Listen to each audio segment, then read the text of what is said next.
आजच्या कृषी क्षेत्रातील मोठ्या बातम्या, शासनाच्या घोषणा, अनुदानातले बदल, खरेदी धोरणे आणि बाजारभावांमधील हालचाल सर्व काही तुम्ही पाहणार आहात या व्हिडिओच्या माध्यमातून। कर्जमाफीचा निर्णय येत्या अर्थसंकल्पात, उपमुख्यमंत्री अजित पवार यांची माहिती। मुख्यमंत्र्यांनी कृषी कर्जमाफी येत्या 30 जून पर्यंत होईल असं सांगितलं आहे, त्यामुळे पुढील अर्थसंकल्पात त्याचा निर्णय होईल अशी माहिती उपमुख्यमंत्री अजित पवार यांनी दिली। चुकीच्या धोरणामुळे धान उत्पादक संकटात, प्रशासकीय धोरणांमुळे त्रस्त, प्रति क्विंटल 1000 रुपये बोनस जाहीर करण्याची शेतकऱ्यांची मागणी।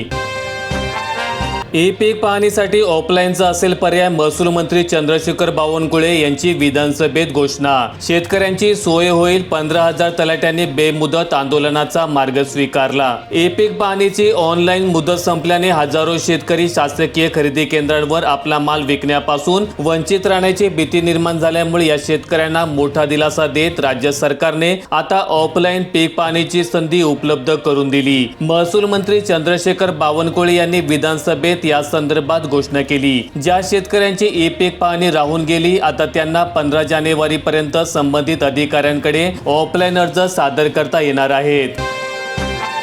उन्हाळी कांद्याच्या दरात 600 रुपयांची वाढ, शेतकऱ्यांमध्ये समाधानाचं वातावरण, बाजारभावातील घसरणीला अखेर ब्रेक। दरम्यान लाल कांद्याची मोठ्या प्रमाणात आवक असून त्याला सरासरी 25 रुपयांपर्यंतचा आसपासचा दर स्वीकारला।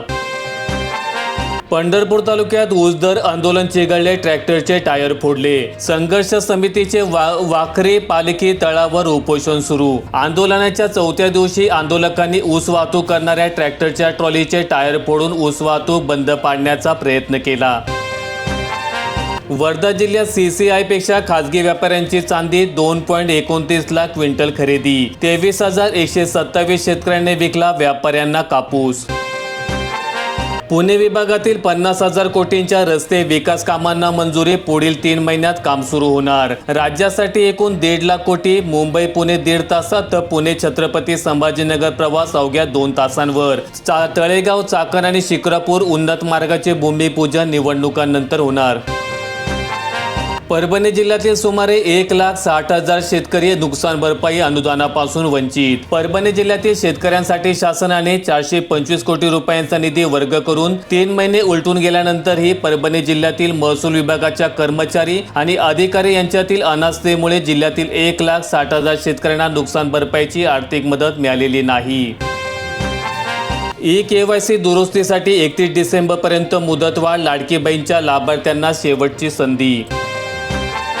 धाराशिव जिल्ह्यात 2021च्या विमा रकमेवर पाणी, 374 कोटी रुपये शेतकऱ्यांना मिळवून देण्यासाठी लोकप्रतिनिधी पुढाकार घेणार का? 2021च्या पीक विमा प्रशासनाकडे प्रशासन आणि राजकीय नेत्यांचे दुर्लक्ष, सर्वोच्च न्यायालयात आव्हान नसल्यामुळे शेतकऱ्यांच्या हक्काचे पैसे मिळेनात। ई पीक पाहणी ही मूळतः कृषी विभागाची जबाबदारी, महाराष्ट्र राज्य तलाठी संघाचा बहिष्काराचा इशारा। ई पीक पाहणी मूळतः कृषी विभागाची जबाबदारी असून ती महसूल विभागातील ग्राम महसूल अधिकारी आणि मंडळ अधिकाऱ्यांच्या माथी मारण्यात आलेली आहे। अन्य यंत्रणांचे जबाबदार अधिकारी, कर्मचारी आपली जबाबदारी टाळत आहेत। ही जबाबदारी कृषी विभागावर सोपवा, अन्यथा 15 डिसेंबर पासून महसूलच्या अन्य कामांवर देखील बहिष्कार टाकू, असा इशारा महाराष्ट्र राज्य तलाठी संघाने दिलेला आहे। जल जीवन मिशन योजना ढेपाळली, येवला तालुक्यात 41,000 नागरिक तहानलेले।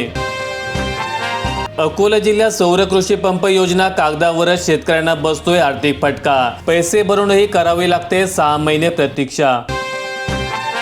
ई पीक पाहणी झाली नसली तरी हमीभावाने सोयाबीन कापूस विकता येणार, 15 जानेवारी पर्यंत अर्ज स्वीकार, महसूल मंत्र्यांची मोठी घोषणा।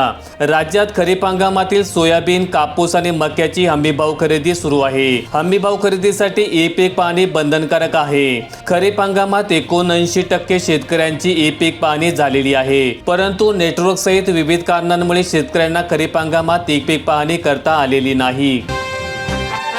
खरेदी केंद्रांसाठी 14 किलोमीटरची सक्ती, शेतकऱ्यांवर अन्याय, चिखलावासियांची ऑनलाईन धान नोंदणीसाठी पायपीट। भंडारा जिल्ह्यातील तुमसर तालुक्यातील चिखला गावात धानाची कापणी मळणी पूर्ण झाली। शेतकऱ्यांच्या धान भरलेल्या गाड्या खरेदी केंद्राच्या प्रतीक्षेत उभ्या आहेत, मात्र जिल्हा मार्केटिंग फेडरेशन अंतर्गत चिखलाच्या नावाने नोंदणीकृत असलेले धान खरेदी केंद्र अद्याप सुरू झालेली नाही।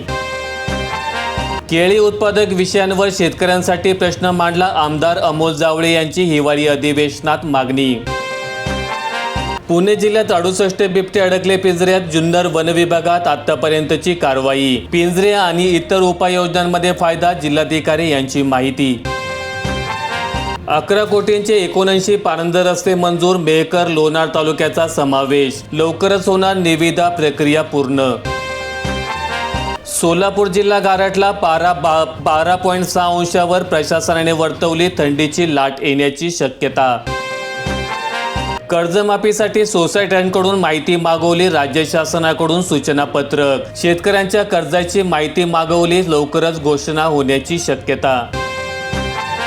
डीबीटीतील पात्र शेतकऱ्यांना कृषी समृद्धीतून लाभ मिळणार. डीबीटी पोर्टलवरील प्राप्त अर्जांना अनुदान द्यायचे झाल्यास 44,637 कोटी रुपये लागणार असून आतापर्यंत 6,521 कोटी 40 लाख रुपयांचं वितरित करण्यात आलेलं आहे. तसेच 46,70,000 लाभार्थ्यांना कृषी समृद्धी योजनेतून लाभ देण्यात येणार आहेत. किंमत स्थिरीकरण योजनेअंतर्गत कांदा विकणाऱ्या 2,500 शेतकऱ्यांची फरफट. 6 महिने उलटून देखील पैसे देण्याचा पत्ता नाही. शेतकऱ्यांना 72 तासात पैसे देण्याचे आश्वासन असताना 6 महिने उलटले तरी शेतकऱ्यांना पैसे न दिल्यामुळे नाशिकमध्ये आंदोलने केली गेली.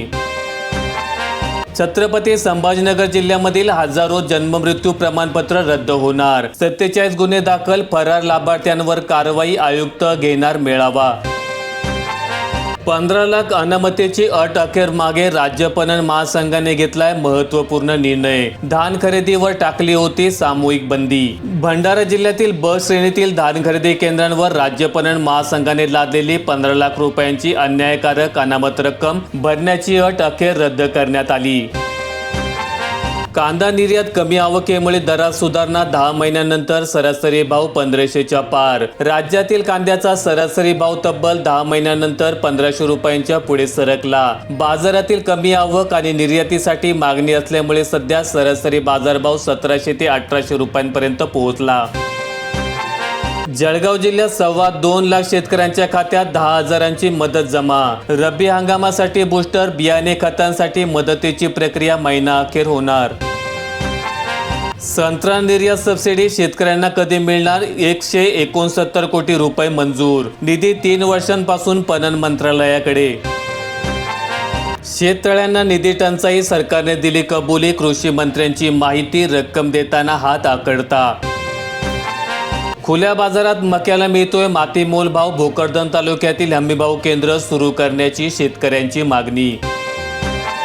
पुणे नाशिक रेल्वे शिर्डी मागे केल्याच्या निर्णयाबाबत स्थानिकांची खंत. खेड आंबेगाव जुन्नरमध्ये नाराजीची लाट. गोवंशासाठी शेतकऱ्यांना अनुदान देणे शक्य नाही. भाकड जनावरांच्या प्रश्नावरून सरकारचे उत्तर. भाकड जनावरांच्या प्रश्नावरील चर्चेदरम्यान आज रविवारी विधानसभेत गदारोळ दिसून आला. व्हिडिओ आवडला असेल तर लाईक ठोका, शेअर करा आणि अशी दैनंदिन शेतकरी बातम्या अपडेट्स मिळवण्यासाठी सबस्क्राईब करून बेल आयकॉनचं बटन दाबा.